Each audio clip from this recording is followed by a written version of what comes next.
All right, let's get right into it. You and I use search engines all day, every day, to find information, pictures, whatever. But what if we could build a search engine for the planet itself?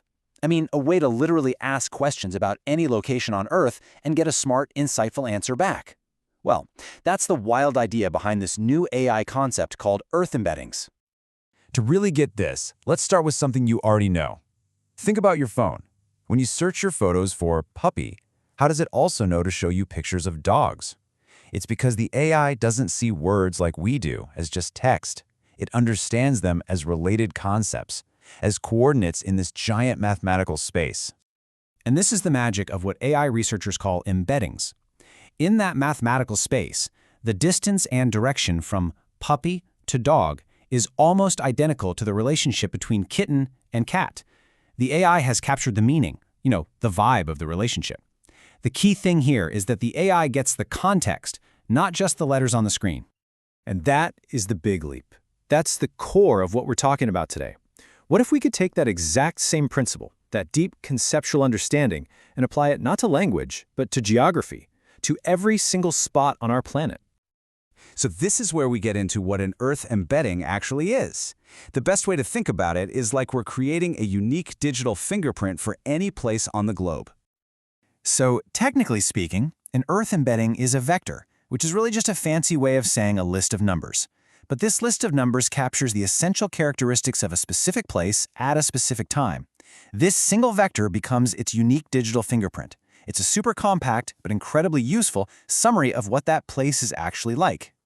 And this slide really shows you how it works. I mean, look on the left. You have the real world, which is messy and complicated, right? You've got satellite images, photos, text from social media, sensor data, all of it tied to a specific location and time. Then a neural network takes all that different information and just distills it, crunches it all down into that one simple, elegant Earth embedding you see on the right. And this is where it gets really powerful. These embeddings don't just care about latitude and longitude, they care about what a place is like. So the digital fingerprint for a packed, busy street in New York City will be mathematically very, very similar to one for downtown Delhi, because they're functionally the same. They're both dense urban centers. And both of them will look nothing like the embedding for a quiet field in rural Arkansas. Okay, so we have these powerful digital fingerprints that understand the character of a place. But what can we actually do with them? Well, it turns out they give us 4 new capabilities that are almost like geographic superpowers. So what are these superpowers? As you can see, they are the power to compress massive amounts of data, the power to fuse totally different types of data, the power to interpolate, which is basically filling in the gaps, and the power to integrate with other big AI models. Let's just quickly break each one down. First up, compress. Think about a single high-res satellite photo. It's a huge file. An embedding shrinks all that information down into a tiny, easy-to-use vector. Second, fuse. This is amazing. It can take a satellite image, a tweet, and a temperature reading from the exact same spot and merge them into one single unified fingerprint. Third, interpolate. So if we have data for point A and point C, the model can make a really smart guess about what's happening at point B, right in between.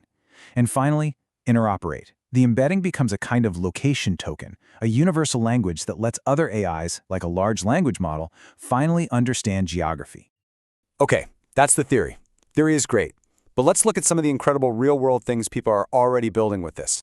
This is how we actually put these embeddings to work. The applications really fall into a few big buckets. You can use them for direct prediction, like trying to forecast population density. You can use them for what's called Geo-Semantic search, which is basically saying, find me more places like this. You can use them to simulate things that haven't happened yet. And you can use them to give other AIs that crucial geographic context they've always been missing. Check this out.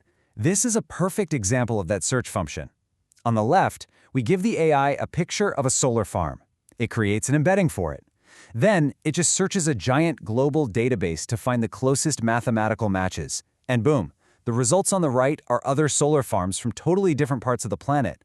Trying to do this with raw images would be practically impossible, just computationally insane.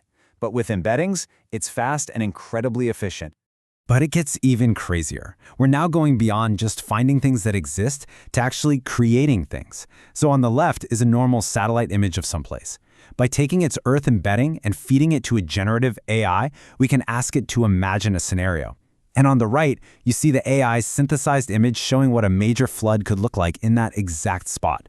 I mean, this is a total game changer for disaster planning. So all of this is leading to this incredibly ambitious long-term goal to build a truly queryable planet. But as you can probably imagine, there are some pretty massive challenges we have to solve to get there. The ultimate vision, the big dream here, is to create a digital twin of Earth.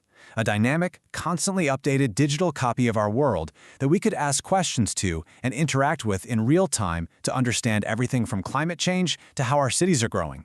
It's a scientific dream, and this technology could be the key to making it happen. But here's a quick dose of reality. Just storing the pre-computed embeddings for one global model could cost around $8,000 a month, and that's not even counting the absolutely massive cost of generating them in the first place.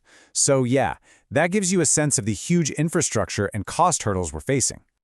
So pretty clearly, the way forward has to be a giant community effort. I mean, no single company or university can solve this alone. It's going to take developing common standards so that different models can actually talk to each other.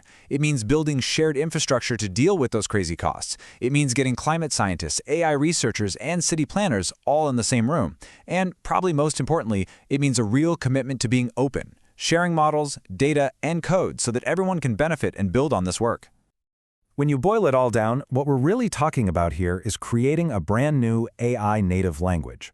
It's not a language of words, but a language of numbers that can describe, understand, and help us monitor our incredibly complex and constantly changing world in a way we've just never been able to before. It's really a profound shift in how we interact with data about our own planet. And it leaves us with this one kind of amazing final thought. If we actually had a search engine for our planet, if you could truly ask it anything, what would be the first question you would ask?